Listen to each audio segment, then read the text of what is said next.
డ్యూటీకి పోవాలా వద్దా? ఒకవేళ వెళితే పని చేస్తారా లేదా? కార్మిక సంఘాలు భరోసా ఇస్తున్నాయి సరే, మరి యాజమాన్యం మాట ఏమిటి? ఒకవేళ పని ఇవ్వకపోతే మాస్టర్ పోయినట్టేనా? ప్రస్తుతం ఆ గని కార్మికులను వేధిస్తున్న ప్రశ్నలివి. అటవీ శాఖ నోటీసులతో ఆ బొగ్గు గని భవితవ్యం ప్రశ్నార్థకంగా మారింది.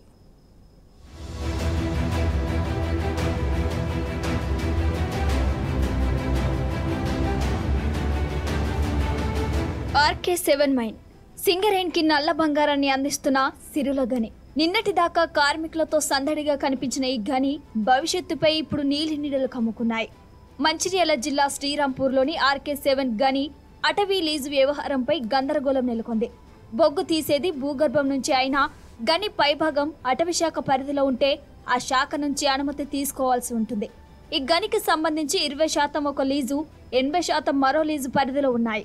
80%కి సంబంధించి అటవీ శాఖ ఇచ్చిన లీజు కాలపరిమితి 2020 డిసెంబర్ 31తో ముగిసింది.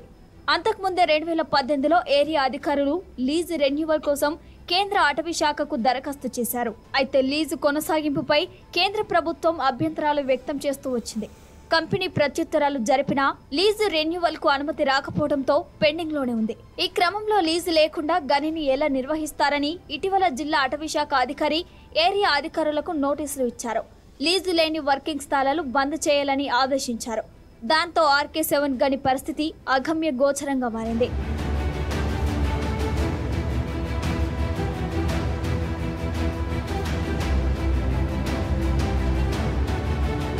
కొద్ది రోజుల క్రితం సింగరేణి CMD బలరాం నాయక్ కేంద్ర బొగ్గు గనుల శాఖ అధికారులతో ఢిల్లీలో చర్చించి లీజు రెన్యువల్ చేయాలని కోరారు. వారు వ్యక్తం చేసిన అభ్యంతరాలపై వివరాలు సమర్పించారు. కంపెనీ కూడా అభ్యంతరాలకు సమాధానమిస్తూ సందేహాలను నివృత్తి చేసే ప్రయత్నం చేస్తూనే ఉంది. తాజాగా అటవీ శాఖ అధికారులు లీజు లేనందున గని కొనసాగించడంపై అభ్యంతరం వ్యక్తం చేస్తూ పని స్థలాలు బంద్ చేయాలని ఆదేశించారు. దాంతో సింగరేణి అధికారులు, కార్మికులు ఆందోళన చెందుతున్నారు. లీజు రెన్యువల్ అయ్యే వరకు అటవీ శాఖ ఇబ్బందులను అధిగమించేలా అధికారులు ఏర్పాటు చేస్తున్నారు. మరో లీజు ఏరియాలో బొగ్గు వెలికి తీయడానికి సాధ్యాలపై అన్వేషణ చేస్తున్నారు.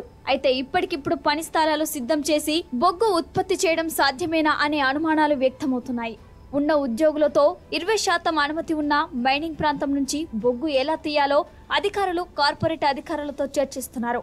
లీజు రెన్యువల్ కాని ఏరియాలోని పని స్థలాలు బంద్ చేయాలని అధికారులు నిర్ణయించారు. కేంద్రంలోని బీజేపీ ప్రభుత్వం నుంచి అనుమతులు రాకపోవడం నిజంగా దురదృష్టకరం. అటవీ అనుమతులు కానీ ఇలా మైనింగ్ అనుమతులు కానీ ఇప్పుడు తీసుకుంటుంటారు. కంపెనీ పంపిన ప్రపోజల్స్ ప్రకారం వాళ్ళకి ఏమైనా డౌట్స్ ఉంటే మళ్ళీ క్లారిఫికేషన్స్ అడిగితే ఆ క్లారిఫికేషన్స్ కూడా పంపుతారు.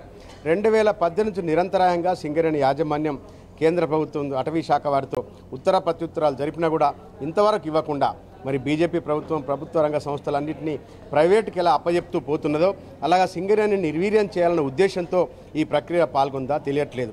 అదే ప్రైవేట్ కంపెనీ వాళ్ళు పెడితే 1 నెల 2 నెలల లోపలనే వాళ్ళకి అనుమతులు వస్తాయి. ఇది ఒక ప్రభుత్వ రంగ సంస్థ కొన్ని వేల మందికి ప్రత్యక్షంగా ఉపాధి కల్పిస్తూ కొన్ని లక్షల మందికి ఇండైరెక్ట్గా ఉపాధి కల్పిస్తూ కేంద్ర ప్రభుత్వానికి ప్రతి సంవత్సరం కనీసం 4,000 కోట్ల రూపాయలు డివిడెండ్ రూపంలో, రాష్ట్ర ప్రభుత్వానికి కూడా పన్నుల రూపంలో 3,000 కోట్ల రూపాయలు పంపిస్తూ ఈ తెలంగాణ రాష్ట్ర అభివృద్ధిలో ముందుకు పోతున్న సింగరేణి సంస్థకు చేయూతనియాల్సింది పోయి అనుమతులు లేవని చెప్పడం, దానికి బాయి బంద్ కావాలనడం, దానికి యాజమాన్యం కూడా నిమ్మకు నీరెత్తినట్టు వెంటనే సోమవారం నుంచి బంద్ చేస్తున్నాం మేమని అనడం నిజంగా కార్మికుల్లో ఒక ఆందోళనకు గురిచేసింది.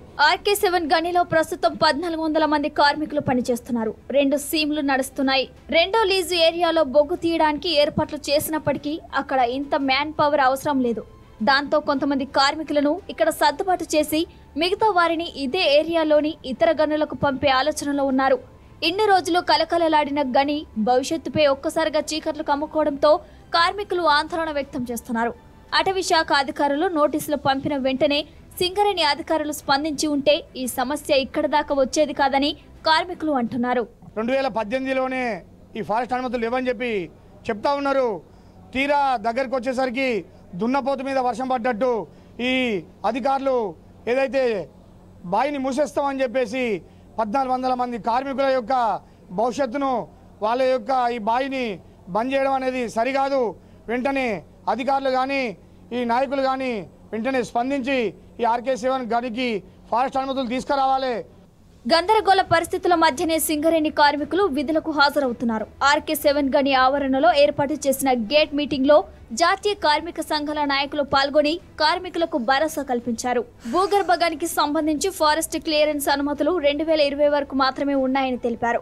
సింగరేణి ఏరియా అధికారుల అలసత్వం వల్ల ఇప్పటి వరకు అనుమతులు తీసుకోకపోవటం ఆశ్చర్యం కలిగిస్తోందన్నారు.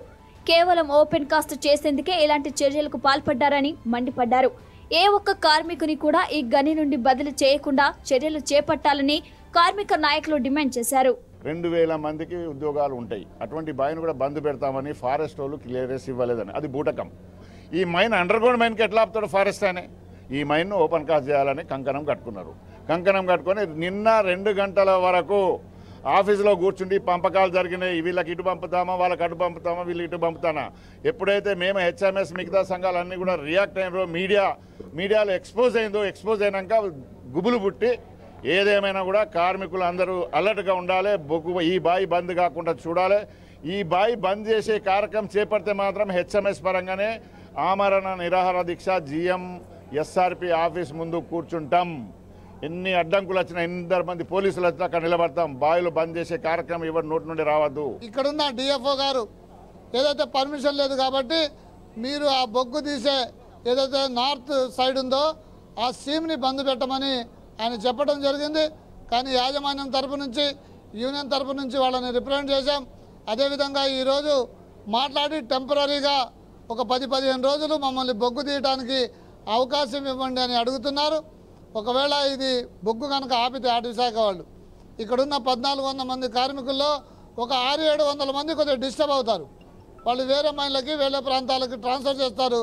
కాబట్టి దీన్ని నివారించడానికి అటవీ శాఖ వాళ్ళు బొగ్గు తీయడానికి RK7 గనికి పర్మిషన్ ఇవ్వాల్సిందిగా మేము AITCగా విజ్ఞప్తి చేస్తున్నాం. అటవీ శాఖ లీజ్ రెన్యువల్ అయితే RK7 గనికి మరో 8 ఏళ్ల లైఫ్ ఉంటుంది. అప్పటిదాకా కార్మికులకు డోకా ఉండదు. కాబట్టి ఇప్పటికైనా సింగరేణి యాజమాన్యం త్వరగా గనికి సంబంధించిన అన్ని అనుమతులు తీసుకోవాలని కార్మికులు కోరుతున్నారు. లేదంటే ఆందోళనలు కొనసాగిస్తామని హెచ్చరిస్తున్నారు.